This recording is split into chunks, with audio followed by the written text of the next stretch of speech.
Gravando. Pessoal, mais uma vez, boa tarde a todos. Vamos iniciar, portanto, mais uma reunião do Grupo Lógica, Linguagem e Ciência da UFT, onde temos aqui hoje a grata satisfação de receber o nosso colega Carlos Puig. Correto, Carlos? É isso mesmo? É isso. A pronúncia é essa. Então, aqui, uma breve apresentação do Carlos. Carlos é doutor em filosofia, especificamente em filosofia das ciências, é mestre em filosofia também, filosofia das ciências, e graduado em filosofia, com ênfase em filosofia da ciência e teoria do conhecimento. Carlos também é tradutor e revisor de textos, português e inglês, acho que também alemão e inglês, não é isso, Carlos? Alemão-português, aliás. Academicamente, não comercialmente. Não na prática cotidiana. E o Carlos vai apresentar para a gente hoje um tema cujo título um seminário cujo título é Realidade, Linguagem e Beleza, segundo Werner Heisenberg. Carlos, então eu passo para você a palavra, pode ficar bastante à vontade. Nós temos uma dinâmica aqui, que é cada um dos nossos convidados falar por cerca de 1 hora, e aí depois nós abrimos 1 hora e 20, depois nós abrimos para perguntas dos colegas que estão presentes. Mas você pode ficar bastante à vontade, como você mesmo havia falado antes, de, por exemplo, estabelecer um diálogo com todos que estão aqui, ao invés de uma apresentação mais formal para depois termos pergunta. Nós sempre começamos às cerca de 17 horas e terminamos ali por volta de 19 horas, porque tanto professores quanto alunos aqui tem alguns que têm graduação, estão trabalhando no período da noite, estudando, e aí nós temos que liberá-los mais cedo para poderem ir para os seus trabalhos e estudos. Portanto, Carlos, contigo agora a palavra, fique à vontade e boa apresentação. Muito obrigado, professor Eduardo. Primeiro, assim, é uma honra muito grande estar aqui, porque não sou físico, né? E também porque, no momento, não estou vinculado a nenhuma universidade. Como estávamos conversando, talvez a situação dos concursos melhore e tudo mais, mas a verdade é que há muitos doutores em filosofia caminhando pelas ruas, né? Então, enfim, digo isso para enfatizar a honra que é estar aqui, estar também sozinho, sem o Antônio Augusto, né, que ele poderia ter adiado algo assim, né, mas confiou na minha capacidade de apresentar, eu espero fazer jus. E eu queria, talvez, ter essa abordagem um pouco mais livre, assim, se alguém tiver perguntas, pode talvez levantar a mão, tem ali uma mãozinha, estou vendo, que podem... E aí, só para não interromper uma linha de raciocínio, aí eu passo a palavra para comentários ou perguntas, porque eu acho que assim fica também mais dinâmico e interessante. Claro, quem quiser anotar perguntas e fazer ao final também pode, eu acho que não precisa ser nada obrigado. A outra coisa que eu gostaria de propor é que, em vez de fazer uma apresentação daquilo que está no artigo, fazer um comentário a partir do artigo, né, levando em conta de que o artigo está ali, pode ser lido, né? Eu acho que ele é só um pequeno recorte da quantidade de questões e temas interessantes para nós todos aqui. Eu espero que sim, né? Agora, se vocês forem como eu dificilmente conseguia ler os textos antes das palestras, aulas e tudo mais, mas conseguia depois ler, né? Então, se você não leu, não se preocupe, porque uma leitura posterior vai, então, ser iluminada pela discussão, uma coisa complementando a outra, né? Não é uma questão de acumular dados, mas talvez de juntos tentarmos compreender, né, porque Heisenberg está falando de beleza, né? Como é que isso se dá? Eu fiz algumas notas e nos força essa. Primeiro, assim, tanto o Antônio Augusto quanto eu acreditamos, e acho que outros aqui, com certeza o professor Vinícius, né? Acreditamos que, primeiro, não é possível compreender e nem fazer a ciência bem sem saber algo da história da ciência. E isso não é dado como trivial, não é uma crença trivial, não é algo que se pratica, né? O que reforça ainda mais a honra de estar aqui, né? A alegria, né, de estar aqui. Uma das questões que surge, né, Bom, são várias, né? Mas primeiro é que Heisenberg vai estar falando nos textos dele de filosofia da física, de metafísica. E há, ao longo do século XX, principalmente na segunda metade, uma rejeição bastante grande à ideia de metafísica. E eu mesmo, eu preciso confessar a vocês, quando alguém fala em metafísica, eu torço o nariz e não gosto, né? Porque nas minhas aulas de graduação de filosofia, metafísica era uma matéria muito chata, era algo assim. Eu sei, desculpa, eu não quero ofender ninguém que goste da matéria, e há pessoas muito capazes de que se dedicam a isso. Não estou aqui desfazendo da matéria. Mas tem matérias que a gente gosta mais, outras que a gente não gosta tanto, né? E eu não gostava porque a metafísica falava do ser em si, da natureza das coisas, e às vezes a filosofia vai por caminhos que são muito difíceis de compreender, né? Talvez como todo o campo do conhecimento, né? Obviamente, eu acredito que no campo de estudo de vocês, da física, também haja partes do estudo que sejam bem complexas, que exigem um trabalho mental mais árduo, né? Mas eu sou bastante preguiçoso e eu gosto de filosofia clara, sem grandes elucubrações e que seja acessível ao homem comum, né? Claro, as pessoas precisam ter, muitas vezes, uma leitura prévia, né? Mas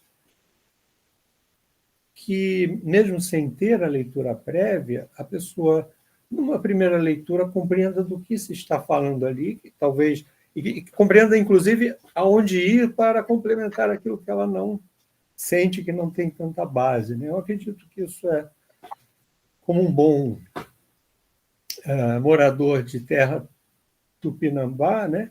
Que foi roubada, mas hoje chama-se Rio de Janeiro. Eu gosto de algo assim bastante pedagógico, didático, né? Enfim. Noite, amigo. Então, mas as tentativas de retirar da ciência toda e qualquer metafísica, elas fracassam, né? Existe essa tentativa, né, por parte principalmente de um grupo que se chamava Positivismo Lógico, ou Círculo de Viena. Esse projeto faz água, ele não se sustenta. Então, há um reconhecimento de quem trabalha com filosofia da ciência, de que não dá para simplesmente fazer ciência puramente empírica e puramente objetiva, né? E a gente vai explorar um pouco esses conceitos para entender o que entra em jogo aí, né? Mas o que está acontecendo com Heisenberg é um momento de assombro, é um momento de terremoto na vida de quem está no início do século XX fazendo física, né? A chamada Era de Ouro da física.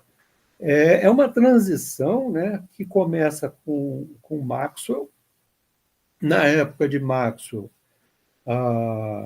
parecia que o álbum de figurinhas da física estava prestes a ficar completo, né? Faltavam poucas figurinhas para completar o álbum e havia uma sensação de que a ciência se completaria, que ela chegaria a um momento em que, bom, agora temos tudo aquilo que precisamos para descrever o mundo, para explicar os fenômenos do mundo e para fazer previsões sobre o que vai haver no mundo. Isso que eu acabei de dizer agora é uma boa definição do que é a ciência, né? Então, a ciência completa teria essa capacidade, teria esse poder. Entretanto, alguns acontecimentos começaram a mostrar, começou a ruir aquele castelo tão bonito que as pessoas tinham. E essa construção, essa imagem da ciência, ela se baseava em alguns conceitos que justamente são ou metafísicos ou conceitos que a gente pode, aproximando para um jargão, por exemplo, da matemática, né, considerar como princípios básicos, né, axiomas, se você quiser, quer dizer, princípios que não eram questionados, mas que são tomados enquanto verdade, enquanto basilares, a partir dos quais, porque, né, então você tem, por exemplo, a ideia de um espaço absoluto, né, um espaço que é aquele espaço da mecânica clássica, da mecânica newtoniana, de um tempo absoluto. Tem-se a ideia de que a geometria euclidiana é a geometria que melhor descreve o mundo e a realidade. E alguns outros, né? Alguns que talvez mantenhamos até hoje, outros que foram trocados, né, por princípios também que não demonstramos, né? Por isso eu uso o axioma, talvez não esteja usando da maneira mais tecnicamente mais correta, mas se não for, eu não tenho certeza disso, mas se não for, é uma boa analogia para o que acontece com a filosofia. Eu vou dar um exemplo, né? Conversando com um amigo que é cosmólogo, ele falando sobre esse assunto, ele me falou, pois é, uma das princípios metafísicos que a gente toma como básicos na física hoje é o de que as leis da física são as mesmas, invariáveis e válidas em qualquer ponto do universo, que elas não vão mudar se viajarmos para 2 milhões de anos-luz em outro lugar do universo, que lá encontraremos exatamente as mesmas leis da física. Isso não é demonstrável, talvez é demonstrável, mas não está ao nosso alcance no momento saber disso, só podemos assumir, né? E ao assumirmos, estamos assumindo um princípio sobre como as coisas são, ou seja, fora da física, da metafísica, mas a partir do qual todo o nosso edifício do conhecimento é construído. Então, por exemplo, um dos princípios que Maxwell se assentava, embora dê para perceber no trabalho dele que ele vai se libertando, é de que seria possível descrever todos os fenômenos físicos através de as descrições poderiam ser feitas como descrições de corpos em movimento, né? Tanto é que tem famosas descrições, né, de problemas filosóficos, como do determinismo, né? Se soubermos a posição e a velocidade de todos os corpos no momento inicial, podemos prever o estado das coisas em qualquer momento para o futuro e até para trás, né? Ou, enfim, um outro... E Maxwell se diferencia, porque Maxwell começa a trabalhar com eletromagnetismo e termodinâmica, então, no trabalho dele, ele primeiro apresenta um modelo mecânico do eletromagnetismo, que é só um modelo, mas que ele fala no final do artigo dele, que é um artigo meio chato de ler, mas ele no final do artigo dele ele fala assim, bom, mostramos agora que é possível descrever o eletromagnetismo através de um modelo de corpos em movimento, de um modelo mecânico. Mas aí ele abandona, como se ele jogasse fora aquele andaime, bom, cheguei aqui, né? E ele vai, então, usar as analogias. E ele era muito crente, né? Muito cristão. Ele acreditava que a prática científica para ele era fazer a vontade de Deus, uma vez que o mundo era criação divina, e que, ao estudar a natureza e aprender como as coisas são, estamos conhecendo, estamos nos aproximando dessa entidade divina que ele acreditava. E jogo isso porque eu acho extremamente interessante em 2023, quando as coisas se dicotomizam, especialmente no hemisfério norte, né, em que ciência e filosofia, crenças, elas não são muito... Mas eu vou voltar a esse ponto. Muito bem. Para os físicos que vêm depois de Maxwell, Maxwell é provavelmente o maior de todos, né? De todos, maior do que Newton, e talvez até nós considerássemos, né, assim, se Einstein não tivesse, e Heisenberg, né, e Bohr, né, se eles não tivessem, enfim, tem gente que trabalha com isso, né, uma história contingente, né, da humanidade ou da ciência, como seriam as coisas se, né, mas não é o que vamos fazer aqui. Então, vem isso, quer dizer, você tem uma dificuldade de descrever certos fenômenos com aquele modelo. Um dos axiomas, né, um dos princípios básicos era a interdição de descrever os fenômenos do mundo envolvendo ação à distância, né? Então, havia necessariamente que haver contato entre os corpos para que houvesse a transmissão de movimento. Por isso, postulava-se uma entidade que acreditava-se existir no mundo, porque como é que nossos cálculos, nossas teorias funcionam baseado em que consideramos que existe essa coisa. E essa coisa era o éter. O éter seria uma matéria que permeia tudo e que permite, então, por exemplo, ondas eletromagnéticas de se propagarem, né? Porque existe ali um meio no qual essas ondas se propagam. Porque como conceber que algo vai se propagar à distância, né? Mas os estudos, medir a velocidade da luz, a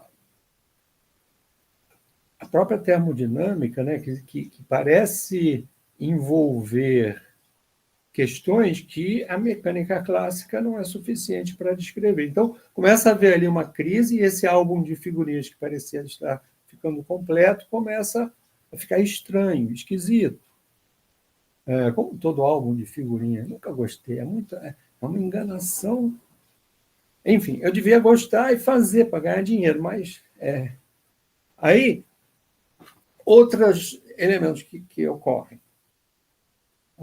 Embora a humanidade estude lógica desde a Grécia Antiga, né, surge um grupo de pessoas que começa a estudar a lógica e a própria matemática de modo a tentar descrever o raciocínio humano de maneira mais clara e objetiva para que possamos estabelecer as verdades, não só da ciência, mas em geral, né? Então, você tem Frege, que, se você me pergunta qual seria um dos meus maiores ídolos, é Gottlob Frege. Ele é como na história da matemática, né? Quando a humanidade, alguém inventa o algoritmo zero, a matemática dá um salto, né? Porque a possibilidade de representar nada, né, no meio dos algoritmos nos possibilitou fazer cálculos, de maneira que antes não havia essa possibilidade. E a lógica formal, a lógica com símbolos, a lógica de várias ordens que Frege desenvolve, e outros também, quer dizer, o estudo um parênteses, né? E eu espero não... Às vezes eu saio na tangente e não volto, né? Então, mas espero voltar. Né? Mas, um parêntese. Agora esqueci qual era o parêntese. Então, enfim, assim, uma das vantagens de estudar a história da ciência é perceber que, embora às vezes nosso primeiro contato com essa história seja aquele feito através de biografias individuais, né? O conhecimento ele não se dá por indivíduos, mas por grupos, por comunidades. E isso vai ser algo importante na nossa reflexão um pouco mais para frente. Mas então é Frege, mas Frege discute com o Russell com R, e Whitehead, eles escrevem um livro chamado Principia Mathematica, que tem esse nome em latim, dá a impressão de ser lá da época do Newton também, né? Mas não, é dessa época, do início do século XX, e é uma tentativa de estabelecer os princípios da matemática. E aí tem o famoso paradoxo, né, que os deixa desesperados. Né? Enfim, tem vídeos bons no YouTube falando do paradoxo de Russell. Mas eles não conseguem, né? Eles veem e aí tem um outro também importantíssimo ator nessa história e que talvez seja muito difícil de compreender, pouco se fala, mas que é fundamental aí, né? Por que a busca de estabelecer os princípios da matemática? Porque há essa vontade, né, de fechar o conhecimento, de falar, bom, até aqui completamos nosso albinho de figurinhas e agora podemos criar outros albunzinhos de figurinhas, né? Mas e quem é essa figura? Gödel. Gödel, não é Gödel, é Gödel, com um trema. Gödel, ele tem um famoso, ele demonstra uma demonstração que poucos dos seus pares conseguiam ler e entender e checar, mas que se mantém, né? É o famoso teorema da incompletude, né? Eu não sei explicar, né? Mas a minha compreensão do teorema da completude é a seguinte: em qualquer sistema lógico, e aí incluindo a matemática,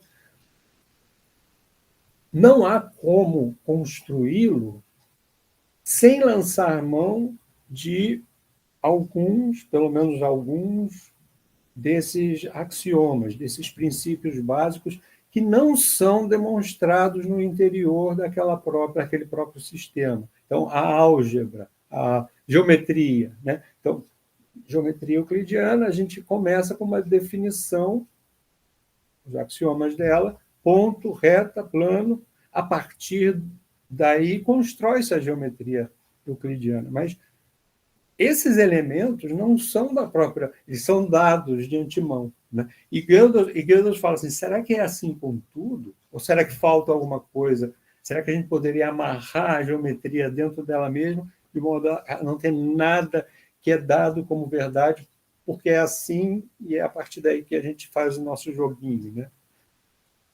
E ele demonstra, né, ele faz uma demonstração usando vários recursos, né, da matemática, da lógica, que, sim, todo e qualquer sistema vai depender sempre de, pelo menos, alguns elementos externos a ela, e, portanto, sempre incompletos, por isso o teorema da incompletude. Isso abala o chão, principalmente daqueles físicos teóricos. Depois, obviamente, já mencionamos aqui, né, as geometrias, né? ideia sobre a qual Einstein, né, constrói as suas teorias da relatividade. A questão do espaço ser um espaço euclidiano absoluto, né, começa a ser... Essa era a questão, né? Será que isso é a natureza da realidade? Será que existem outras geometrias? Primeiro, eles começam como um joguinho de matemática, né? Produzindo outras geometrias. O grupo, né, é sempre um coletivo, e nesse diálogo, né, o Einstein percebe que, puxa vida, eu posso usar aqui uma outra geometria, e isso vai me trazer um poder de explicação muito maior. É interessante, porque o meu pequeno conhecimento da física, o outro dia eu estava vendo uma teoria que me parece que é nova, né, mas alguém defendendo, e que isso vem, né, das observações que estão sendo feitas. Temos telescópios poderosos que nós estilingamos lá para bem longe, né, e eles estão nos mandando imagens. E aí, toda semana, quase, vem uma notícia assim, né? Nossa, o que eles observaram não dá para explicar, né?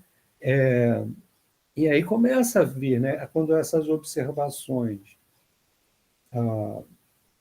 ameaçam, né, a teoria vigente, começa a surgir gente que fala assim, peraí, será que não é a teoria que precisamos rever, né?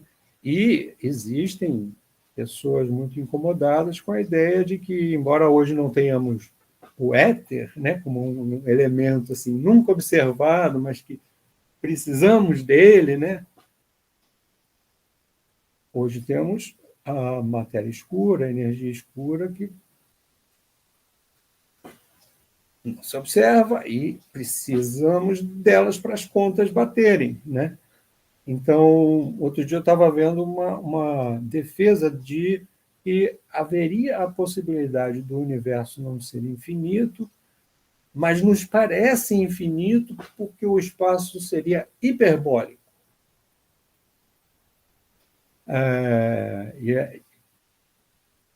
Eu acho extremamente fascinante, mas não sei explicar mais do que eu entendi, né? Não sou físico, mas estou dando assim um exemplo, né? Essa angústia que eles vivem. Então, no começo do século XX, para não me alongar muito nesse preâmbulo do Heisenberg, né? Você tem uma situação em que, no reino do muito grande e no reino do muito pequeno, a mecânica clássica não parece ser o melhor arcabouço teórico para nos possibilitar boas explicações, descrições e fazer boas previsões, né? Então surgem, né, as teorias da relatividade e a mecânica quântica. Por quê? Então, tem dois elementos aí que fazem dessa época do Heisenberg, Dirac, Born, Bohm, Pauli, Planck, e mais, né? Chandrasekhar, quer dizer, eles, se bem que Chandrasekhar percorre o século XX inteiro, né? Mas eles precisam fazer física teórica. E sempre que há um momento desses em que a ciência se vê num terremoto, as bases se abalam, o pé não está mais firme no chão, né? Isso em qualquer ciência, não só na física, mas a física sempre é uma ciência emblemática, uma ciência que nos serve de modelo para todo empreendimento científico, né?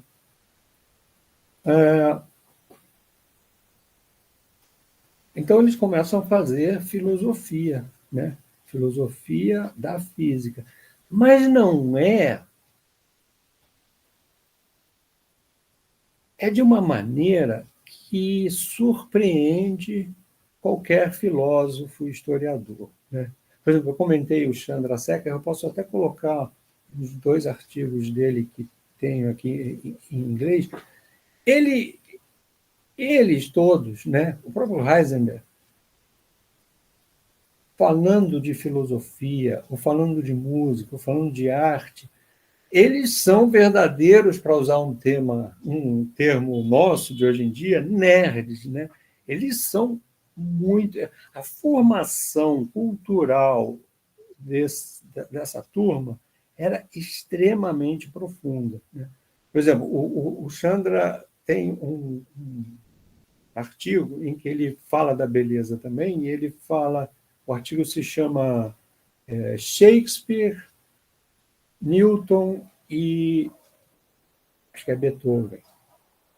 Aí eu pensei, bom, ele vai falar do Newton, né? Vai defender a beleza, né? E quando você começa a ler, ele sabe muito de Shakespeare. Ele leu Shakespeare de ponta a ponta. Ele cita Shakespeare como quem conhece profundamente. Quer dizer, ele é um físico, né? Chandra, ele teve uma carreira de 50 anos e ele percorreu 5 temas diferentes nessa carreira. Quer dizer, a cada 10 anos ele completava uma pesquisa e ia para outra. Então, não estamos falando aqui com alguém. E não é porque a pessoa seja genial ou tenha um cérebro de tamanho diferente. Claro, existe o privilégio de poder ter tempo e recursos para poder estudar, mas eles tiveram essa formação mais ampla, né? Então, Heisenberg, quando começa a falar de filosofia, ele fala dos gregos antigos com total propriedade, ele conhece. Ele não está citando porque leu alguém que no livro dele explicava, não. Ele leu aqueles textos, ele discutiu com pessoas, né? Bom, por que hoje, então, quer dizer, vem 2 questões aí, né? Primeiro, uma que é a preocupação de Heisenberg com a questão de se existe algo mais na física que nos possibilita desenvolvê-la, além da lógica, do raciocínio e da observação empírica, né? Entra aí intuição, entra, né? Então, ele está ali dialogando num terreno que depois a briga fica feia mais para frente, né? Aliás, ele é longevo, né? Então ele vê muito dessa briga também, mas a vontade de deixar a ciência totalmente objetiva é algo que não cheira bem para ele, né? E uma das questões, por exemplo, é a da linguagem e dos limites da linguagem, né? Tem um artigo emblemático que eu acho que eu tenho também, se alguém quiser, mas é fácil de achar, né? Que é emblemático porque traz essa questão da impossibilidade de uma objetividade absoluta, né? Que chama-se Como é Ser um Morcego, né? Quando a gente fala de linguagem, e é aí que Heisenberg está, é dentro dessa discussão que ele está entrando, embora os meus exemplos possam ser posteriores, anacrônicos, né? Mas, por exemplo, o exemplo do morcego, né? Para nós, não é possível conceber como é ser um morcego, quase sem visão e nos localizando por ecolocalização. E dormir de cabeça para baixo, mas isso é questão de conforto. Mas uma outra questão que me vem à mente, né, e eu fico sempre acompanhando notícias, eu gosto muito de cetáceos, de movimentos que salvam os cetáceos e todos os seres dos oceanos. Sabemos que as baleias, golfinhos, né, todos os cetáceos, se comunicam com uma linguagem complexa, aprendida, que evolui, que envolve nomes próprios, que envolve sotaques e culturas em regiões diferentes do globo. E sempre tem alguém falando assim: os cientistas vão conversar com as baleias, estão aprendendo a língua das baleias. E eu fico aqui bem cético, pensando assim: tá, quero ver como é que vai conversar com a baleia, porque não tem assunto. Vou falar de quê? De corrente marítima, de temperatura da água, de profundidade, onde. Qual é o assunto? Né? Mas, né, essa imagem me vem para mostrar como a linguagem ela requer. O conhecimento ele não só acontece embebido no mundo, eu estou observando o mundo, mas estou nele, né? Como é em diálogo. E o diálogo é necessário, né? É claro, a gente busca cada vez maior objetividade, exatamente buscando essa coleção de perspectivas diferentes. A pessoa só ficar com a minha perspectiva do mundo, ela vai ficar limitada, né? Agora, ao dialogarmos, né, e por isso que eu digo que essa característica coletiva, né?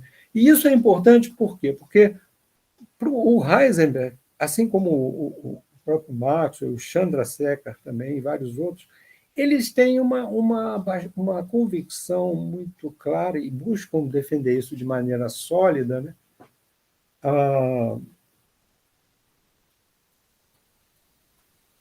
De que a verdade e a beleza têm uma relação. Eu vou até ler aqui um trechinho que ele fala, que ilustra bem ele dizendo isso. Eu marquei aqui. Então, tem na página, acho que é 4. Mas não precisam olhar, é só para, se quiser acompanhar. Werner Heisenberg recusava uma concepção cientificista, materialista, positivista ou mecanicista da realidade. Em outros termos, ele recusava toda e qualquer concepção da realidade que reduzisse ela, né, a realidade, a um único aspecto. A sua atitude pode ser explicada pela impossibilidade de se conseguir. Bom, não era esse o texto, eu marquei esse, mas acho que a gente já falou disso, né? Já explicamos isso. Sim, então uma tradução nossa de um texto dele de 1959. Quer dizer, essas discussões já estão bastante em boa evolução, né? A realidade da qual podemos falar nunca é a realidade em si mesma, mas uma realidade conhecida, ou, em muitos casos, uma realidade que projetamos. Se opõe a esta última formulação que existe, afinal, um mundo objetivo que é completamente independente de nós e do nosso pensamento, que é ou pode ser executado em nossa intervenção e que realmente queremos dizer com pesquisa, devemos primeiro combater essa objeção, que é tão plausível que a palavra existe, vem da linguagem humana e, portanto, não pode significar algo que não esteja relacionado ao nosso conhecimento.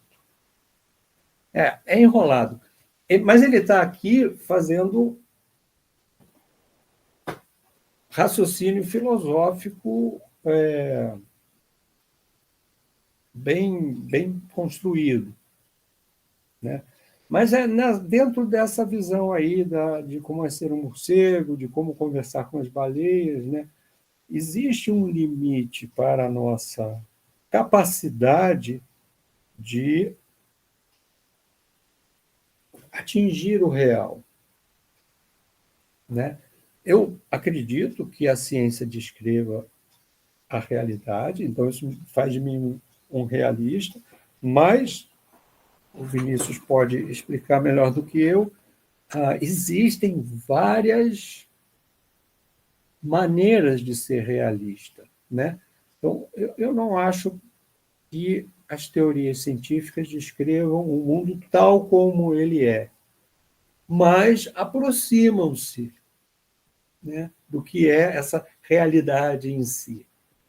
Ou, de uma maneira assintótica, né? Estamos cada vez nos aproximando mais. O problema é que não sabemos a que distância estamos. E também, justamente, o morcego talvez discorde de várias coisas de nós, e nós nunca vamos poder saber, porque é outra posição no mundo. Tem um outro autor que discute essas questões mais recentes, é muito enrolado, né? Ele tenta juntar uma filosofia, né, que seria próxima a essa que o Heisenberg quer defender, mas ele é muito enrolado. Mas ele traz uma perspectiva interessante, que é a de um realismo ele chama realismo de horizontes, né? Então, a minha perspectiva ela é realista, quer dizer, eu atinjo de alguma maneira a realidade, mas só de uma perspectiva, né? Ele até fala, o olhar totalmente objetivo seria um olhar de Deus, né? Onipresente, onisciente, né? Um olhar que consegue ver toda a realidade de todos os pontos de vista, o que parece ser um pouco ingênuo. Mas, na medida em que vamos coletivamente construir um conhecimento, podemos juntar mais e mais perspectivas e ir nos aproximando de algo que ao jogarmos perguntas para o mundo nos traz respostas, né? E, nesse sentido, Heisenberg, Dirac, Maxwell, o próprio Einstein, Chandrasekhar, todos eles falam assim, puxa, as teorias belas, simples, que apresentam formulações sucintas, com enorme grau explicativo, que apresentam simetria, né? Essas nos trazem verdades. Uma história emblemática disso é Dirac. O Paul Dirac, ele acreditava que a maneira de fazer a física avançar era estudando matemática e os ramos da matemática mais complexos, quer dizer, a ponta de lança da pesquisa em matemática. E ele tem lá uma equação diferencial que chega em dois valores, um positivo, um negativo. Ele fala, nossa, mas essa equação é bela demais para não ser verdade. Eu não posso simplesmente descartar o valor negativo dela, ficar só com positivo, só porque a gente não observou isso, né? E aí ele cria um modelo de universo, uma cosmologia, que é o chamado, depois o pessoal chamou, né, de mar de Dirac, em que a realidade seria toda de antimatéria, e a anomalia disso é onde surge a matéria. Quer dizer, esse mundo em que estamos, no Atacama, né, cabelo azul e tal, isso seria anomalia, né? Seria o total equilíbrio seria aquele mar. E aí o pessoal até brinca com ele, mas Dirac, você tem certeza, né?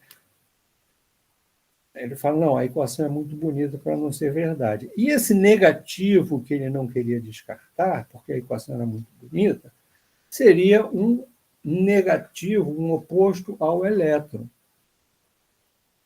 Então, as pessoas olham para o Dirac e falam, poxa, excêntrico, né? Ele é bom de matemática, mas, pô, não dá para entender, né? O cara quer o contrário do elétron. Bom, hoje chamamos de pósitron, né? Quer dizer, quando começam a observar uma partícula tal qual o elétron, mas com uma carga oposta, né? O Dirac fica convencido. Ele fala, está vendo? A equação era bela demais para não ser verdade. O Maxwell vive isso. O Maxwell faz um concurso, tinha no Reino Unido, tinha um concurso todo ano com um problema da física não resolvido e que era proposto para os acadêmicos, e quem tivesse a melhor resolução ganhava o prêmio. E ele ganha o prêmio no ano dele com o problema do que são compostos os anéis de Saturno. Então, o Maxwell tenta vários modelos, e aí ele fala, bom, sólidos, não funcionaria. Elásticos, não funcionaria. Enfim, depois de tentar vários modelos mecânicos para explicar do que seriam compostos os anéis de Saturno, ele chega no modelo, olha, e mostra matematicamente por que seria aquele único plausível, que seria composto por muitos pequenos corpos totalmente inelásticos, porque aí quando eles se colidissem, não haveria perturbação, enfim. Esse é um artigo interessante de ler, né, sobre os anéis de Saturno, do Maxwell. E muito tempo depois, observa-se que, de fato, os anéis de Saturno são formados por pedregulhos, de gelo, mas um gelo meio solto, quer dizer, são corpos que se comportam como inelásticos, porque quando colidem, eles se comportam como inelásticos. Então, esse tipo de sucesso do raciocínio matemático, que depois é observado empiricamente, né, em experimentos, faz deles crentes na relação direta entre beleza e verdade. E aí, talvez até para abrir para perguntas,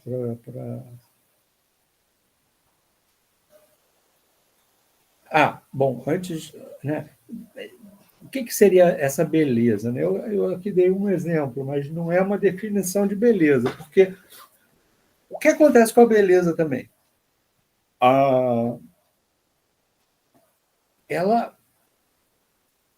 O que é considerado como belo vai mudando com o tempo. Existe a moda, né?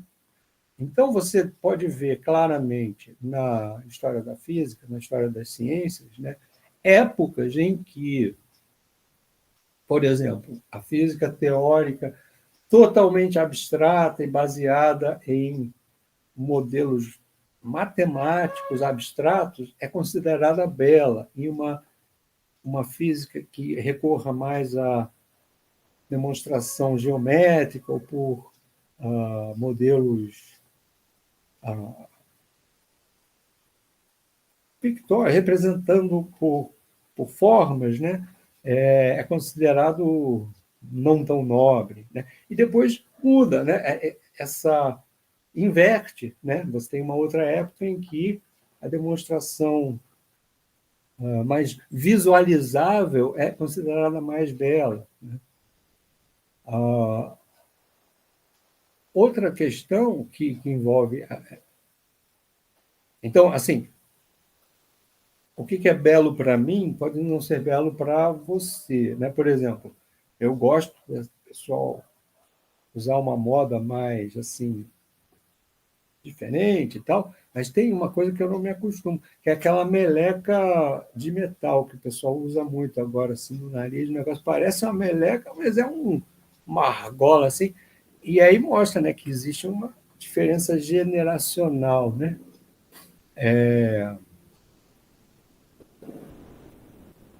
Sim, muda, né? Muda com o tempo, muda a moda, né? E é algo coletivo, somos influenciados pelos nossos pares, pelo nosso grupo, a seguir a determinadas maneiras de fazer as coisas que fazem o meu trabalho ser mais bem visto ou não, né? Uma outra questão que precisa entrar também é que alguns autores da filosofia da ciência trabalharam esse tema tendo em vista que o que seria a teoria científica, né? Quando eu digo uma teoria é bela, uma equação é bela, o que seria uma teoria bela? Eles falam, bom, a única coisa que eu posso observar é a representação da teoria. Então, é o artigo científico, é a explicação do livro-texto, né? Mas essas representações das teorias não podem ser confundidas com as teorias em si, né? Você pode ter por exemplo, um dos textos do Chandrasekhar é a mais bela teoria física de todos os tempos, e ele fala da teoria da relatividade, das teorias da relatividade, né, geral e restrita. Quer dizer, por que é que o Chandra defende? Né? É uma equação pequena, né, simples, com poder explicativo gigantesco. Enfim, então,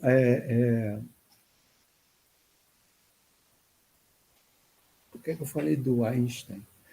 Então, traz em nós esse sentido de beleza, esse sentido de e para o Heisenberg, isso essa epifania, que tem a ver com os sentimentos e não com o lado racional, isso era fundamental na ciência. Né? Sim, por causa da representação. Então, algumas pessoas discordam bastante disso, acham que não dá para falar de teorias sem falar fora de falar das representações, mas você pode ter uma explicação da teoria da relatividade geral, um texto que não está belo em si. Isso não quer dizer que a teoria em si não seja bela, né? Então não dá para confundir. O exemplo que eu dou é da partitura musical. A partitura musical não é a música, né? Diante da partitura, o músico, vamos imaginar Einstein com o seu violino, né?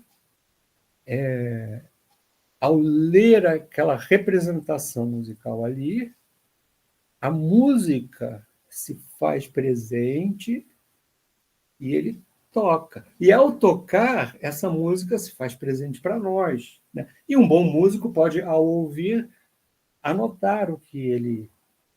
E essa anotação ela pode variar, não existe só uma maneira de fazer partitura musical. Essa é a analogia que eu faço com as teorias físicas. Então, um dos autores que está na bibliografia desse artigo, que é o McAllister, né, ele apresenta essa questão. Né? A beleza ela é referente a isso que nós temos presentes em nossa mente, né? E quanto melhor temos presente, melhor podemos também comunicar e aí dialogar, né? Enfim, mas essa absoluta crença de que verdade e beleza estão totalmente vinculadas, né? Ela é então questionada por pessoas que estudaram essa questão, né, da beleza das teorias científicas porque é difícil falar em beleza absoluta e verdade absoluta, né? Mas qual a importância de olhar para isso, de olhar para o Heisenberg e todos esses outros que mencionamos? Eles podem nos iluminar para aquilo que estamos colocando em prática, né? Será que aquilo que eu estou buscando como belo é algo de fato belo, no sentido de que é eficaz e me serve para ir adiante, ou estou me apegando a... Né? Será que eu devia colocar uma argolinha aqui? As meninas já olham para mim, porque cabelos tão chamativos, né? Outro dia tinha uma freira olhando assim fixamente para mim. Eu falei, nossa, a freira está olhando para mim, o que a freira quer comigo? Aí que eu lembrei, é cabelo azul, acho que nunca viu, né? Mas, enfim, posso abrir a mente, né? E adotar essa nova... Né? E, à medida que adoto, começo a considerar belo também. A mesma coisa é a verdade, né? Quando eu falei aqui, né, de universo que talvez não seja infinito, mas quando a gente, por exemplo, né, por que nos prender, né, como os antigos se prendiam à ideia de que existe um éter, né, sem nunca observar, né? Não observamos, será que continuar por aí, né? Então, essa reflexão nos inspira para isso. E uma outra coisa, o Dirac, ele é longevo, ele também vai morrer em 70 e pouco, ele vai, de vez em quando, falar para o pessoal da física, e ele fala assim, olha, tudo bem, Eu entendo que vocês, para poder seguir com a pesquisa em mecânica quântica, tenham que fazer essa matemática horrível aí, né? Descartando infinitos, né? Mas, se vocês quiserem fazer algum trabalho de física que realmente vai avançar, estudem a matemática mais complexa, aquela ponta de lança, né? Aquela fronteira que está onde se estão descobrindo novas coisas, né? Porque é lá onde você vai encontrar sacações, né? Insights, epifanias que vão alimentar a, a física teórica, né? Nesse sentido, eu acho que inspira, né? E abre, né? Abre para essas discussões, né? E acho que, assim, quando o Dirac fala isso, ele está falando eles vivem também, esses físicos da Era de Ouro, vivem num momento em que tudo que eles têm são alguns telescópios, que hoje, né, nada se compara aos telescópios que temos. Não tinha acelerador de partículas, não tinha lançar um telescópio estilingar lá manda para bem longe, robozinho para aterrissar em Marte, né?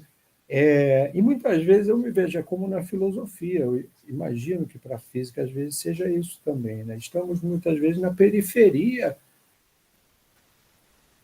de quem tem o privilégio de ter acesso a grandes máquinas, grandes oportunidades de observação, mas isso não impede de que o nosso trabalho não possa percorrer caminhos extremamente belos, né? Extremamente inspirados e que informem, né? A nossa turma, né? A nossa comunidade, o nosso... Enfim, talvez algumas coisas que eu planejei falar eu tenha me enrolado, né? Às vezes eu compreendo uma coisa muito bem e aí menciono rapidamente, mas eu acho que expliquei bem, mas eu tinha explicado bem para mim mesmo, né? Então, se houver aqui uma dúvida ou algum questionamento, alguma colocação, discordância, vamos conversar. Então, está aberto aí para as perguntas, para... Então, Carlos, muito obrigado aí pela sua apresentação, estimulante, nos procurar certamente algumas questões que serão levantadas a partir de agora, e nós já temos uma manifestação aí na tela. O Vinícius Carvalho levantou a mãozinha. E aqueles que quiserem também se manifestar, por gentileza, possam fazer a manifestação aí. Vinícius, contigo aí a palavra. Pode perguntar. Carlos, mais uma vez, parabéns aí pela apresentação. Carlos, obrigado. Parabéns pela exposição. Está me ouvindo bem? Perfeito. Não sei se está muito frio aí no Atacama, mas espero que não. Deixa eu lhe fazer uma pergunta, amigo. Por exemplo, quando nós tomamos o Maxwell por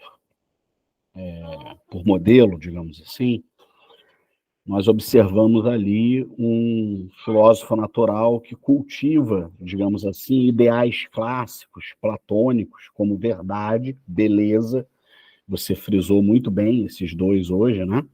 A importância da relação entre verdade e beleza na história das ciências, sobretudo da física teórica, e mais especificamente em alguns nomes, como Maxwell, o próprio Einstein, Dirac, o Heisenberg.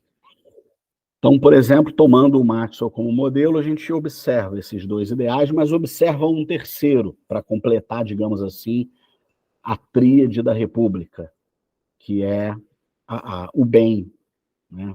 Ou o justo, Quer dizer, essa é a grande santíssima trindade platônica, né? Bem, beleza e verdade. E parece que no caso do Maxwell, isso se encarna por conta de sua religiosidade até, né? Seu perfil de devoto, né?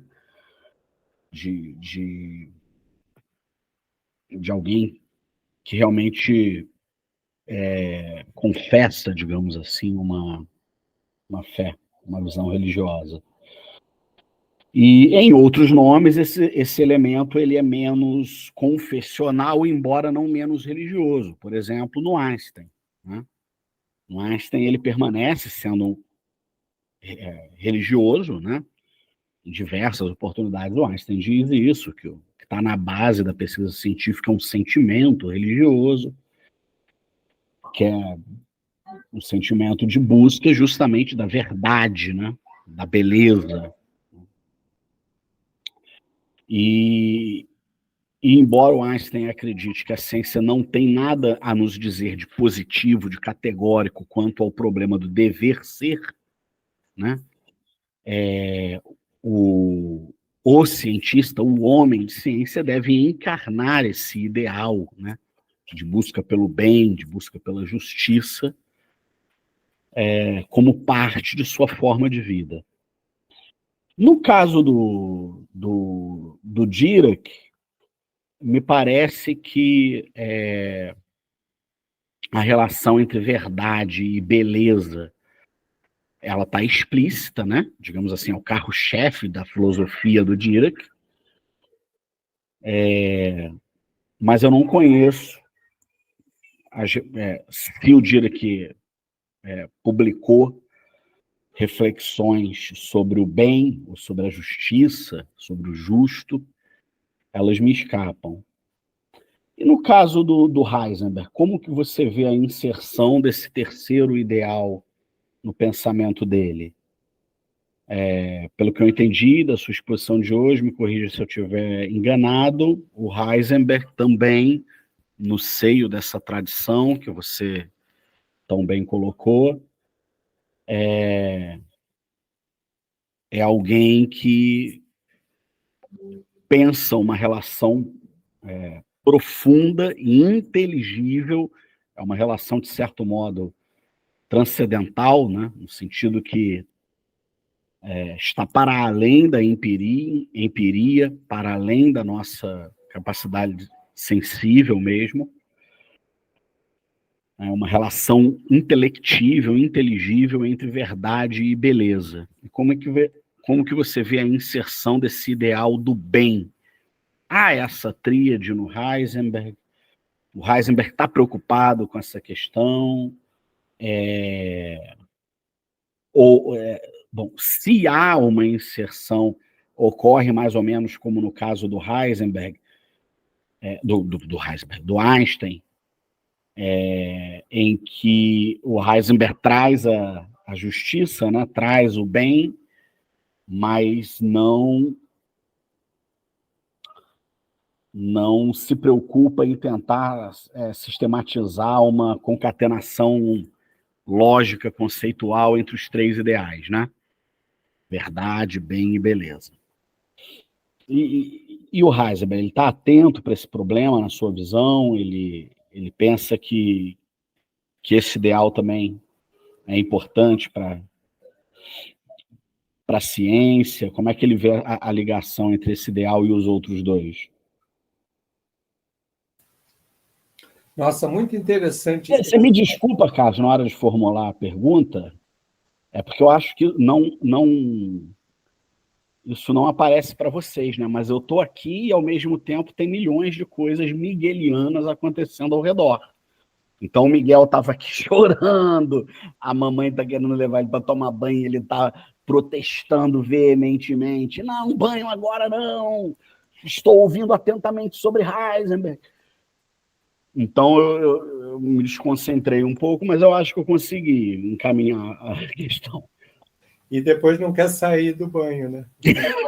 Exatamente. Essa é uma das poucas lembranças da minha infância bem antiga. Enfim, não, eu acho muito muito interessante você ter trazido essa questão, porque eu não sei responder. Eu acho que tanto Heisenberg quanto Dirac não falam dessas questões. E é interessante observar que quem fala, que é o Chandra e o Einstein, são duas pessoas que estão numa situação de menos privilégio, né? Vejam, só citei homens brancos europeus, tirando o Chandra é europeu, mas ele é de origem hindu, né? Então ele tem uma e o Einstein foi perseguido por ser judeu. Então a questão da justiça se e o Einstein também tem uma pressão muito grande com a questão da guerra, das bombas, né? Tem uma crise de consciência muito. Então ele fala de política, ele fala de ética. Eu acho que existe aí uma questão, Vinícius, e que agora eu tenho me debruçado sobre as questões da justiça, através de uma professora da UFRJ que fala de uma justiça das funcionalidades, que justamente quebra com esse modelo com essa visão de mundo muito ocidental, muito europeia, que tem o homem cis, branco, numa situação de privilégio, e Kant, né? Kant fala, né, dessa... A beleza para o Kant é o sublime, né? E isso é universal. Kant quer uma ética universal. E é rígido nessa ética, né? E essa Maria Clara Dias, né, da UFRJ, ela fala de uma justiça que precisa ser totalmente empírica, que precisa ser checada caso a caso, né? Justamente por causa desse limite. Quer dizer, o que eu acho que é importante e que esses textos dos físicos da Era de Ouro, da mecânica quântica e da relatividade geral e restrita, é que eles não passaram ainda pela grande polarização que houve na segunda metade do século XX, que hoje a gente está vendo onde essa polarização nos leva, né? Houve, inclusive, a famosa guerra das ciências, né? Uma cisão, né, entre humanidades e ciências mais duras ou mais... Então, eu acho que eu não consigo concordar, vamos dizer assim, né? Quem sou eu para concordar ou discordar do Heisenberg, né? Coitado, nem está vivo mais para se defender das minhas discordâncias.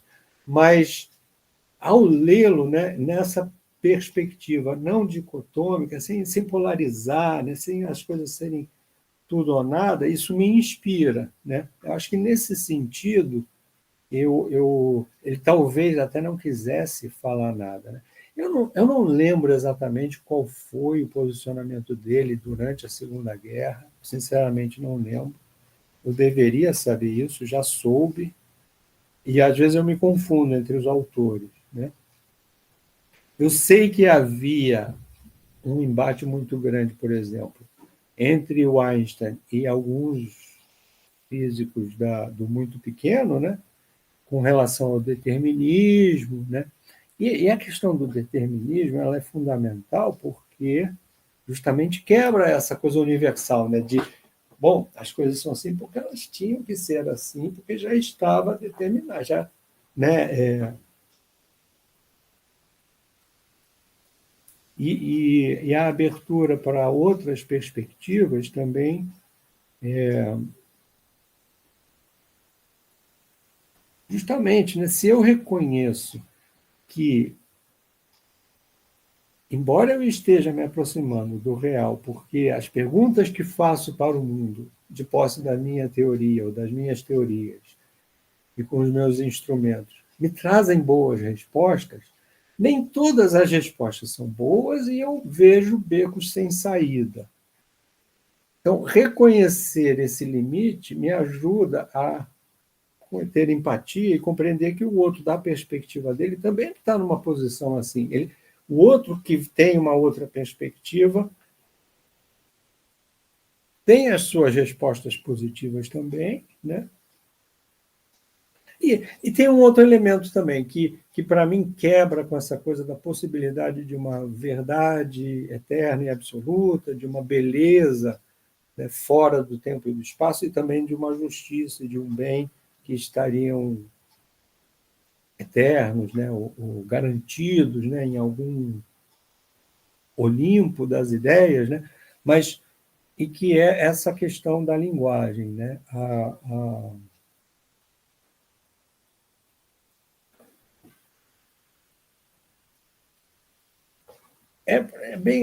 Eu tentei dar o exemplo do morcego, da baleia, para justamente fazer essa, né, essa analogia, porque não é simples de explicar, mas tem um lado meu, Vinícius, que quer que nenhuma mulher seja mutilada por razão alguma, né? Ao mesmo tempo, tem um lado meu que pensa assim, poxa, numa outra cultura que vem de uma outra perspectiva, quem sou eu para querer interferir? Então, existe um conflito interno para mim, né? Ao mesmo tempo, eu não quero impor a minha perspectiva europeia e a toda a humanidade, que a nossa perspectiva é europeia, né? A nossa cultura, né? Somos canibais, né? Tupiniquins, mas e talvez seja a nossa salvação, mas é uma perspectiva que vem ocidental, né? Quem fala disso é um filósofo maldito, né? O Feyerabend, que ele joga para o alto o método científico. Ele fala que qualquer método vale, não há método hierarquicamente superior a outro. Mas também não vale qualquer método. Quer dizer, ele relativiza essa colocação. Alguém escreveu ali, né? Ele participou do. Eu tinha essa lembrança, mas eu não tinha certeza, né? Então eu não queria falar, mas, né, ele está numa posição de privilégio, né? Ele não quer talvez se preocupar com esse assunto, como Einstein sentia essa necessidade de fazê-lo, né? De falar da justiça, de falar da ética, né? Não sei se eu respondi, ou se eu só piorei as questões, né? Mas às vezes piorar é melhor, né, do que tentar fechar. Sim, geralmente as não respostas ou as respostas negativas são as melhores. Vinícius, satisfeito? Obrigado. Vamos girar a roda. Ótimo. Rodolfo se inscreveu. Rodolfo, por gentileza. Rodolfo Carvalho. Boa noite. Primeiramente, Boa noite. Eu quero pedir desculpas por só ter conseguido chegar agora, mas foi o que eu consegui. Bom, a pergunta é a seguinte. Eu tive um professor aqui no Instituto de Física aqui da Bahia, Salvador, que ele, ao se referir ao Deus de Spinoza, ele dizia, nessa perspectiva do Deus de Spinoza, o homem pode até amar Deus, mas Deus não pode amar o homem. Ele dizia isso querendo, talvez, dizer de uma maneira simplificada que o Deus de Spinoza seria tão somente a natureza. Esse é um ponto. Por outro lado, eu, embora nunca tenha estudado esse assunto de uma maneira mais aprofundada, mas desde que eu dei por mim, ouvindo essa história, eu tinha um Einstein como um indivíduo, como foi posto aí, acho que pelo Vinícius, com uma tendência de ter uma religiosidade muito forte. A minha pergunta é, a gente está falando de religiosidade, de Deus de Spinoza, que até onde eu compreendo era o Deus que Einstein acreditava. A minha pergunta será que a gente pode interpretar o Deus de Einstein como um Deus transcendente mesmo, ou seja, um Deus que não fosse só natureza, mas um Deus, por exemplo, misericordioso, um Deus que tivesse, vamos dizer assim, alguma similaridade com o Deus tal como aparece na Bíblia, um Deus capaz de tudo, não é? Então fica esta pergunta, quer dizer, essa religiosidade tão preconizada, né, a gente deve ver com respeito a Einstein, num terreno, vamos dizer assim, estritamente materialista, né, onde existe uma natureza que segue ordens, mesmo a mecânica quântica, uma ordem probabilística, mas não deixaria de ser uma ordem, na medida em que você sabe, em princípio, aquilo que você vai medir, ainda que de forma probabilística.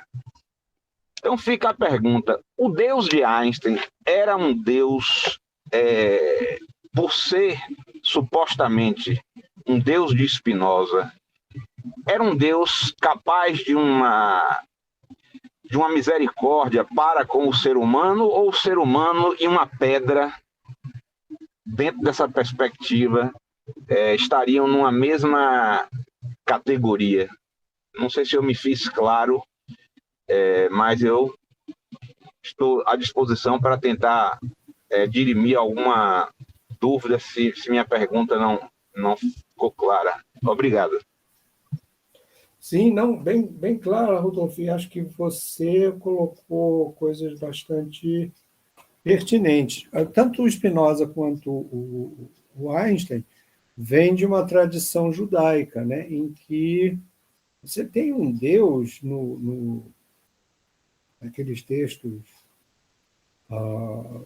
que no cristianismo se chama do Velho Testamento, né, que é um Deus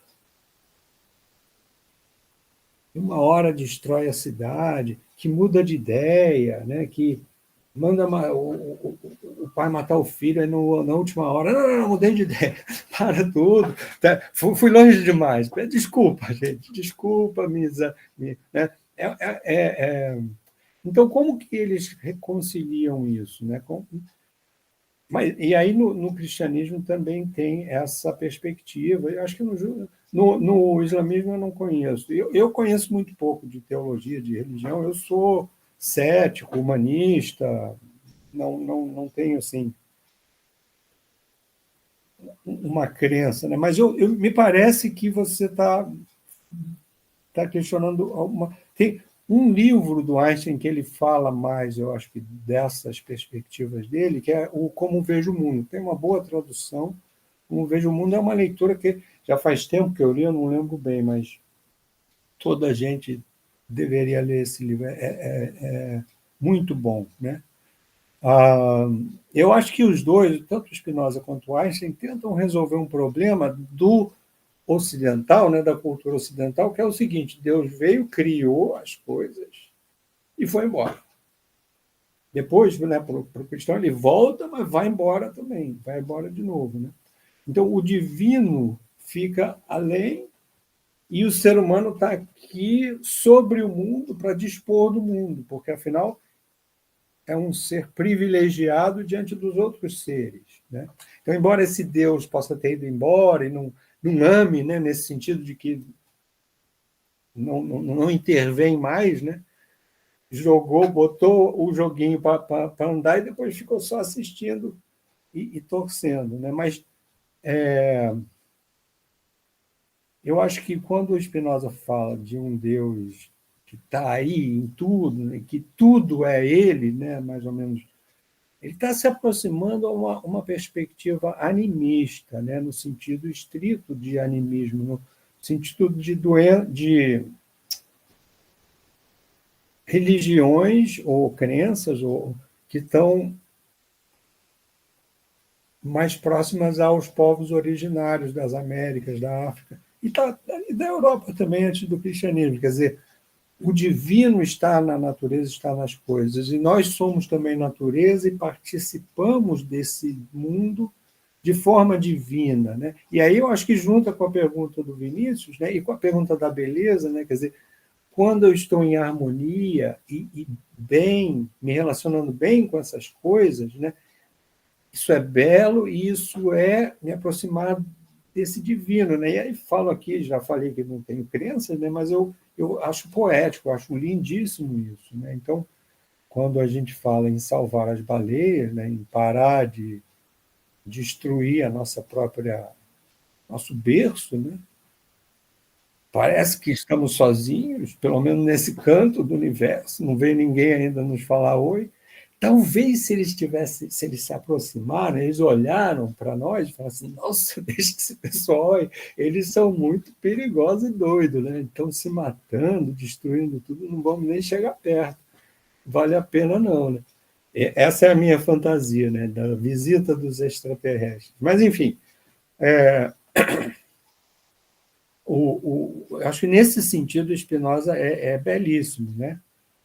E se aproxima, né, de uma visão de mundo mais em harmonia com a natureza, né?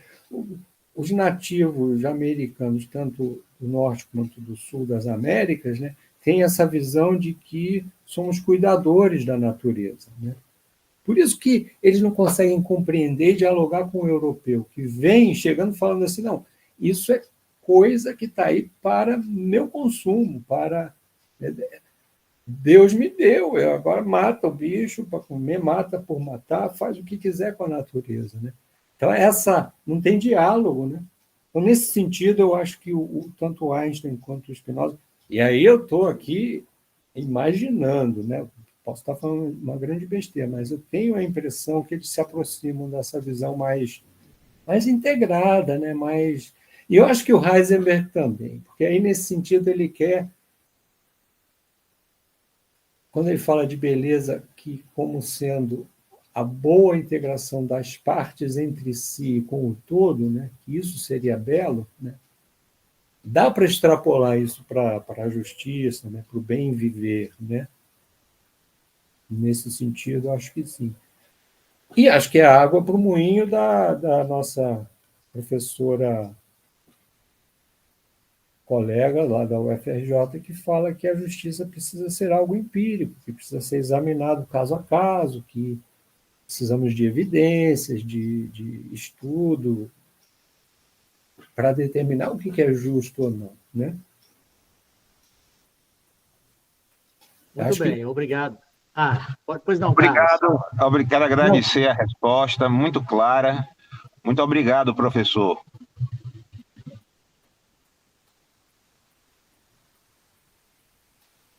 Então, Rodolfo, muito obrigado aí pela participação. Carlos, você ia falar? Depois de você aí tem o Felipe que estará. Ótimo. Felipe, Rodolfo, mais uma vez aí, muito obrigado pela sua pergunta, sua participação. Felipe, agora é contigo. Olá, Carlos. Prazer em conhecê-lo. Consegue me escutar bem? O Carlos também foi orientado pelo Guto, né? Faz parte aí dos pupilos do Guto. E da apresentação me chamou muita atenção a forma que você abordou o Maxwell, né? Chegou até a colocar ali, né, um panteão, um ringue ali entre Newton e Maxwell. Eu considero assim o trabalho do Maxwell e da geração dele ali, né? A unificação de ótica com eletricidade e magnetismo, talvez realmente seja a maior história, o maior sucesso de unificação da física até hoje, né? Não se atribui só ao Maxwell, ali tem Weber, tem o Faraday, né? Tem muitos que trabalharam para aquilo, a cooperação do Lawrence logo em seguida também, mas realmente talvez seja a história de maior sucesso de unificação que a física apresentou até hoje. Só para pontuar, adorei a forma que você abordou aqui, Simões, esse episódio todo para dar um preâmbulo ao Hertz, né? E a gente não pode deixar de dizer também, né, que o peso do trabalho experimental do Hertz é muito forte, porque esse sucesso de unificação toda veio logo com as confirmações experimentais dele logo em seguida, né? Temos o nosso Hertz até hoje como a querida unidade de frequência temporal. Mas, bom, Carlos, eu ia pontuar uma coisa, eu quero levar para a questão da estética mesmo, né? Eu ia pontuar uma coisa com relação ao que você mencionou do espaço, né, do espaço físico mesmo, talvez, ou espaço proposto por uma teoria, ele poder ter as soluções hiperbólicas, né? As soluções hiperbólicas, elas, dentro das geometrias não euclidianas mais clássicas, né? O que a gente normalmente chama assim de soluções de curvatura intrínseca constante, a hiperbólica, no caso, ela é aquele famoso caso em que, quando você vai considerar uma paralela, né, que passa a um ponto exterior a uma reta, né, a hiperbólica talvez seja até a menos intuitiva das três soluções clássicas, porque na euclidiana a gente tem uma só, né? Na elíptica a gente não tem nenhuma paralela, né, fora ao ponto da reta, e na hiperbólica a gente tem infinitas paralelas. Só que a solução da hiperbólica, ela continua mantendo o universo infinito mesmo, se quisesse dizer, o espaço.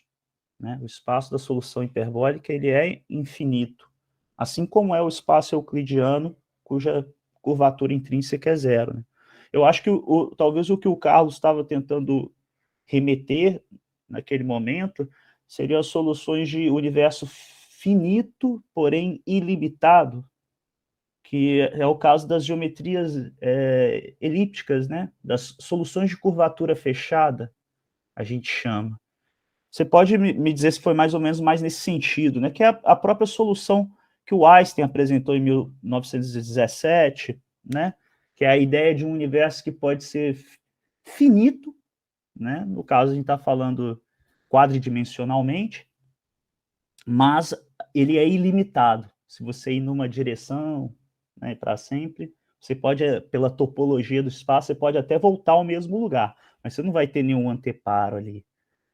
Levando isso, Carlos, para a sua questão da estética, uma das coisas que eu sempre me perguntei, principalmente lidando com esse problema das geometrias, do qual a gente tem os posicionamentos convencionalistas, tipo de Poincaré, né, que defendia o critério de simplicidade na escolha das geometrias, já que você tem várias geometrias matemáticas para descrever qual será a geometria do espaço físico, né?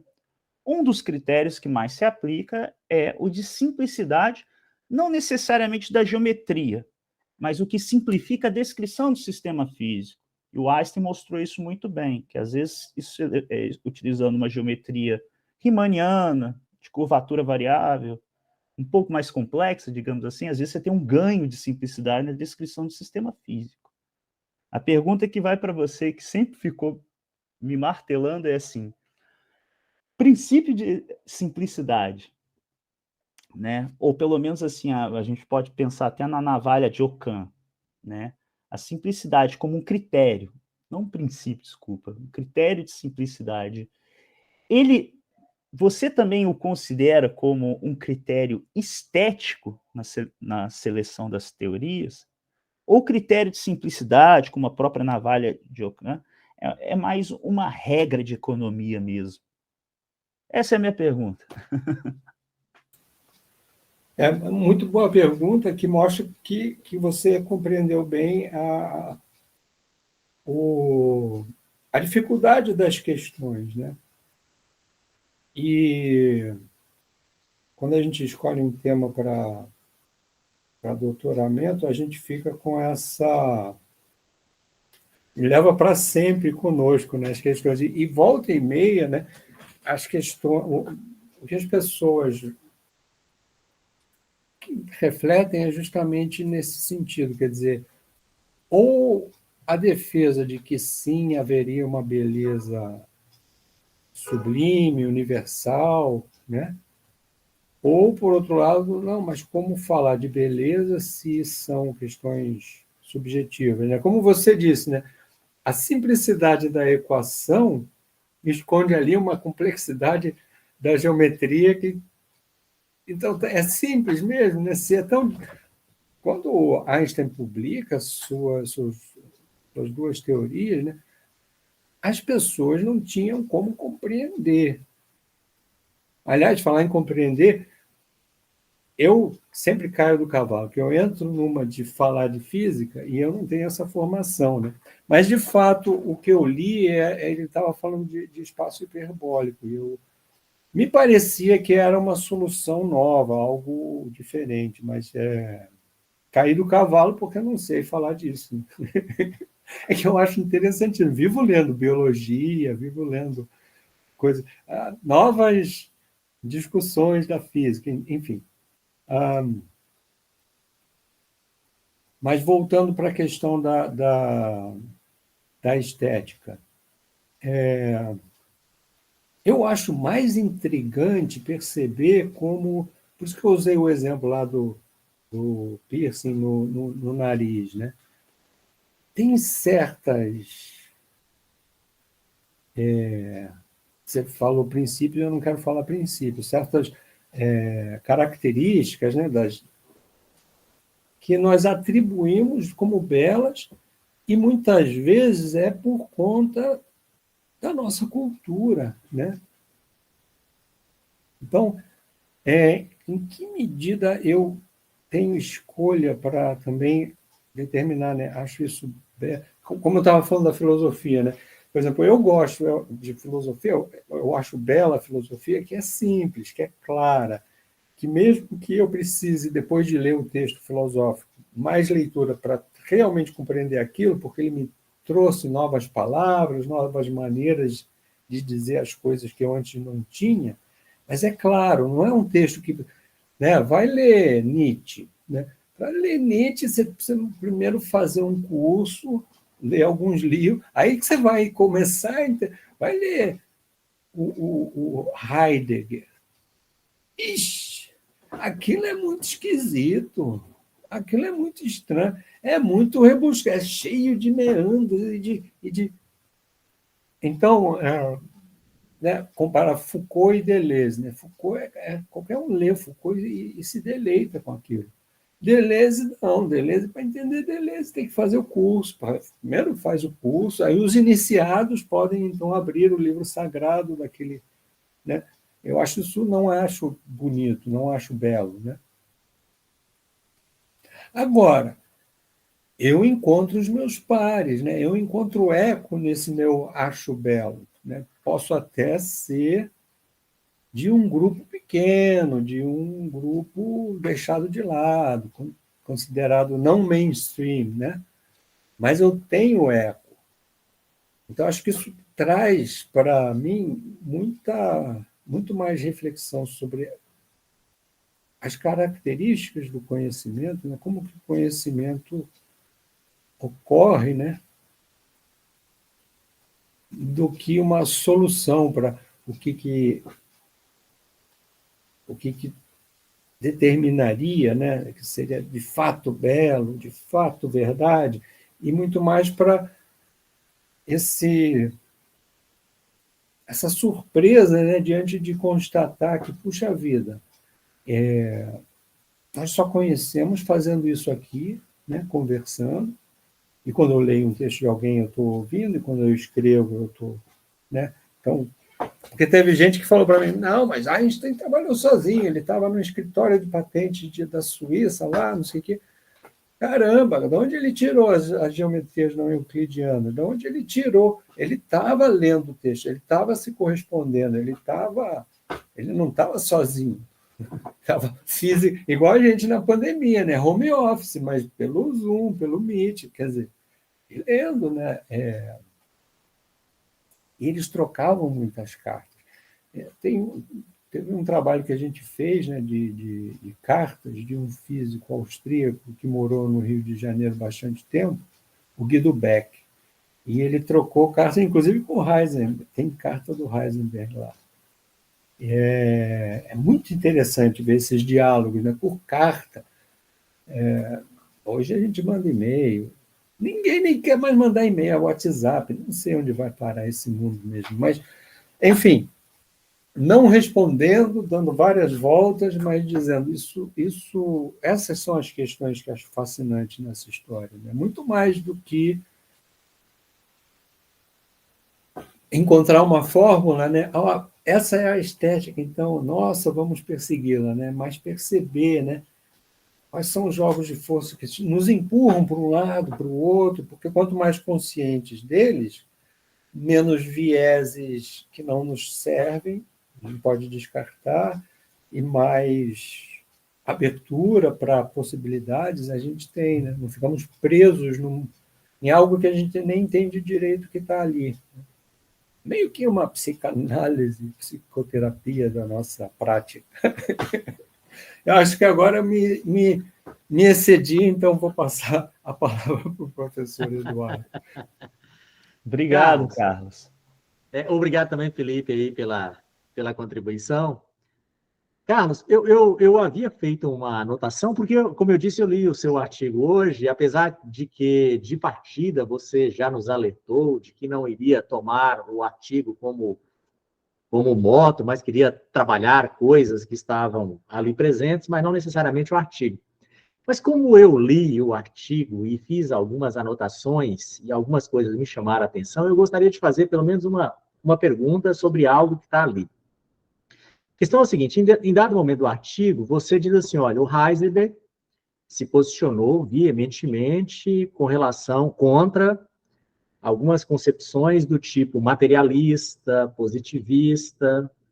Dessa forma, o positivismo lógico seria um ponto de crítica, se é que eu entendi bem a sua redação, eu acho que sim, seria um ponto de crítica do Heisenberg, excetuando a concepção da importância da linguagem, a linguagem como importante para transmitir conceitos, tratar de conceitos, e também a linguagem matemática como relevante, não para contribuir com a precisão e exatidão, mas importante para tratar da questão da beleza que existe na natureza, e que, de certa forma, conduzia os cientistas à verdade.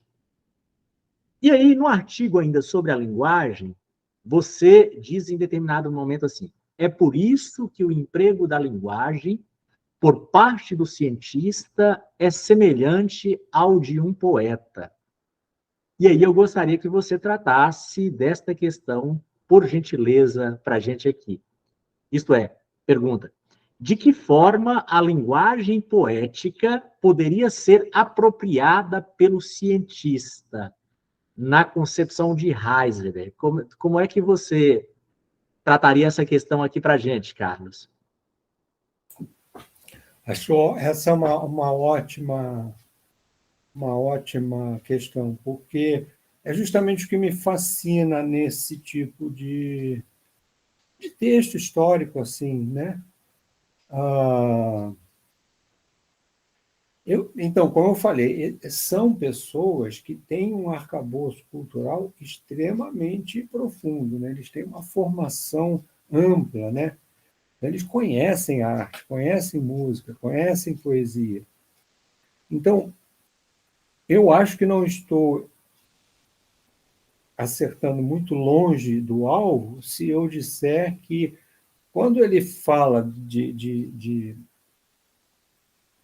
poder dizer mais do que só a verdade lógica, ou aquela coisa exata, de querer fugir dessa dicotomia entre o que é objetivo e o que é subjetivo, né?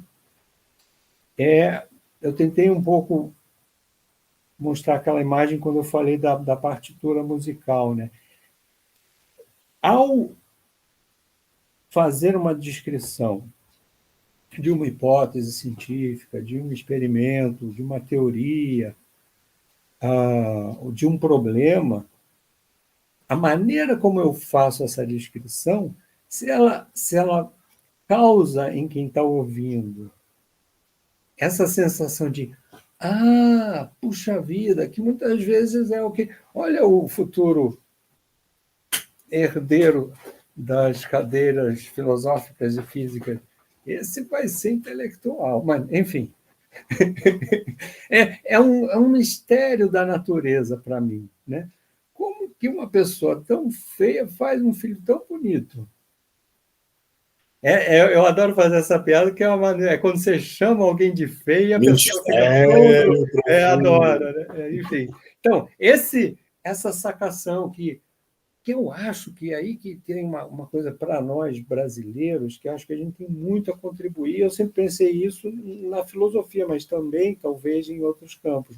Nós temos muito a contribuir com os nossos pares do hemisfério do norte, né? Porque nós temos essa coisa do jogo de cintura, de fazer uma piada, ter um humor, né? E poético, né? Porque a poesia me faz... me vem aquele exemplo se não me engano, é o Fernando Pessoa, mas pode ser outro.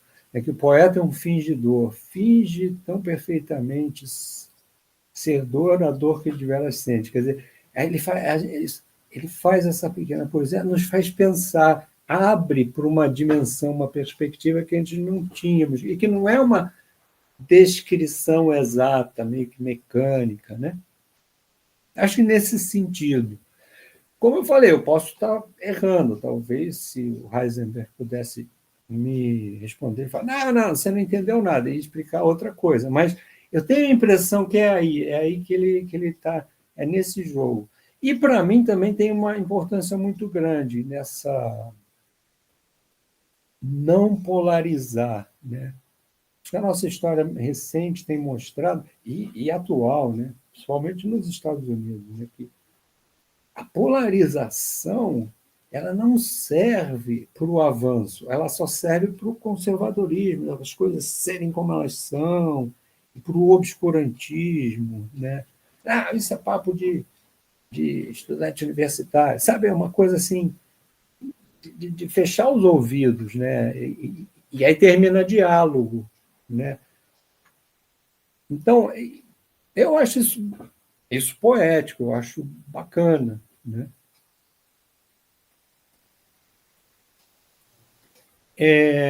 E tem uma outra dimensão também, que é assim,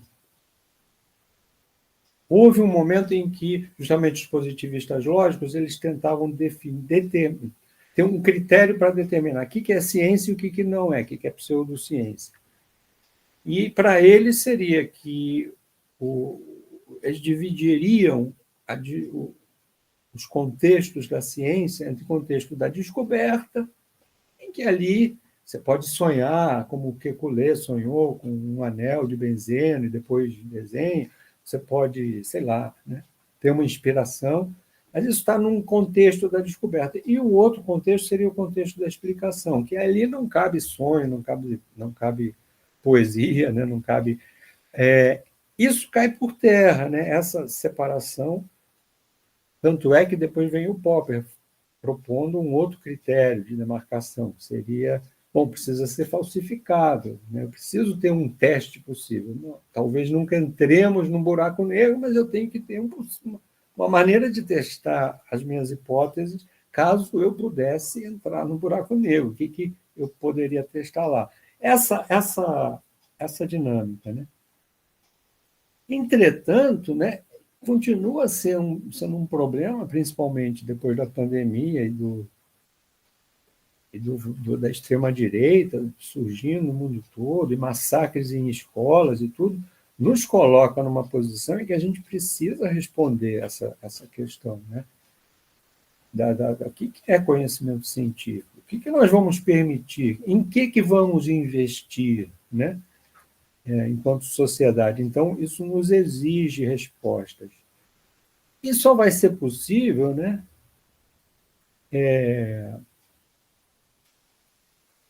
E aí eu fui indo, né? Mas isso só vai ser possível com diálogo. A polarização não nos serve, né? Não nos serve. Nem para nós que gostamos de ciência e nem para quem está num suposto outro lado das humanidades. Né? Então, quando a gente traz a poesia para dentro do jogo, da conversa, a gente amolece para esse diálogo e permite, né? Como eu falei, eu até não completei, agora eu lembrei que eu não completei, quando eu falei do Einstein, né, que ninguém entendia, né, poucas pessoas entendiam, e quem descreve isso bem é o Chandrasekhar, quando ele fala, né, a teoria mais bela do mundo. Teve o Eddington e teve outros que estudaram as teorias da relatividade e fizeram textos explicando isso para jornalistas, para pessoas cultas, para quem tivesse curiosidade, e para os próprios físicos, né? Então, tem aí diversos âmbitos de explicação da teoria para poder... Mas, por exemplo, só com poesia a gente compreende isso, essa aparente dicotomia, né? Bom, então o que vale são as teorias da relatividade. Mas a gente ainda usa a mecânica clássica para o nosso dia a dia. Sabe essa... Pois é uma coisa que requer um pouco de jogo de cintura e um pouco de humor para relaxar e falar assim, nossa, a vida é assim, né? Cada uma que a gente tem que lidar com ela. E talvez isso resolva no futuro, mas por enquanto é assim que tem que ser, e vamos em frente, né? É algo que... com uma chave muito rígida, né, mantém uma angústia que não parece ser saudável. Mas chega uma hora que a minha cabeça começa a pisar em tudo que é terreno ao mesmo tempo e a coisa degringola. Mas eu não sei se satisfez, né? Mas para mim é inspirador, né? Acho que é um tipo de texto muito mais nesse sentido de inspirar e nos informar, né, para as nossas escolhas do que alguma outra coisa. E acho que ele ficaria contente com essa minha descrição dos textos dele. Tanto ele quanto os outros físicos. Acho que eles queriam isso, né, inspirar, queriam, né, não queriam resolver os problemas da filosofia, né? Por isso que alguns deles falavam, eu não quero saber de filosofia, né? E fazendo filosofia já, é por causa disso, porque na academia a filosofia é muito... Vamos resolver os problemas da filosofia. Né? Enfim. Ótimo. Ótimo, tranquilo. Olha, nós temos só 5 minutinhos para a gente fechar aqui. Ainda tem uma inscrição que é de um acadêmico da filosofia nosso aqui, o Clemson. Eu vou verificar se a gente objetivamente consegue fechar aí. Clemson, você pode, então, colocar aí objetivamente sua questão e o Carlos nos responde para a gente poder fechar esse momento, tá bom? Beleza, professor. Boa noite. Vai ser bem rápida a minha pergunta. O senhor estava falando que a realidade é a antimatéria e que, de certa forma, nós somos essa anomalia, né? Que é essa antimatéria. E se a realidade é antimatéria, a origem está nessa antimatéria, e o que é essa antimatéria para o senhor?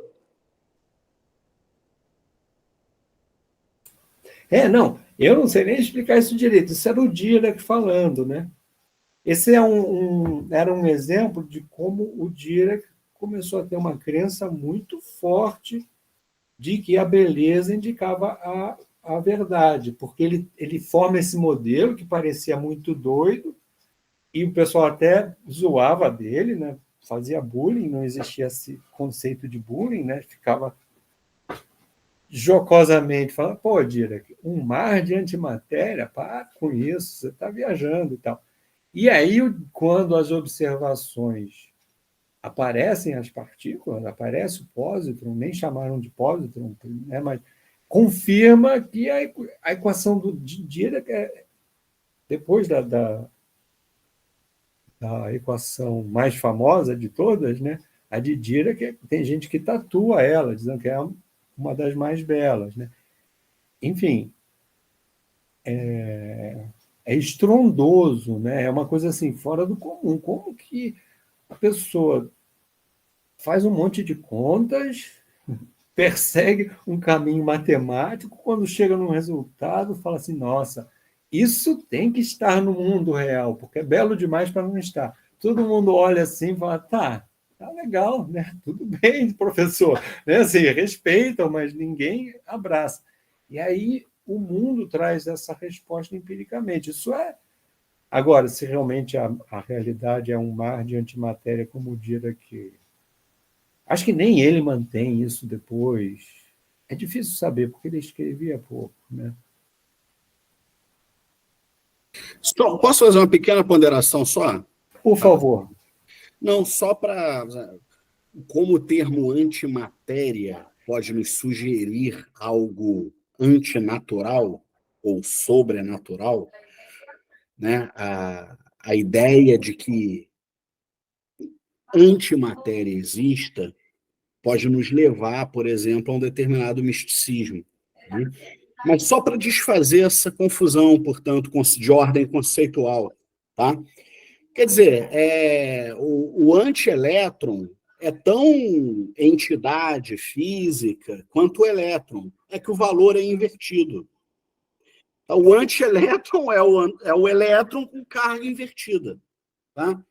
E isso vale para todas as demais. Então, não é que exista um antimundo e esse antimundo seja transcendental e de alguma forma.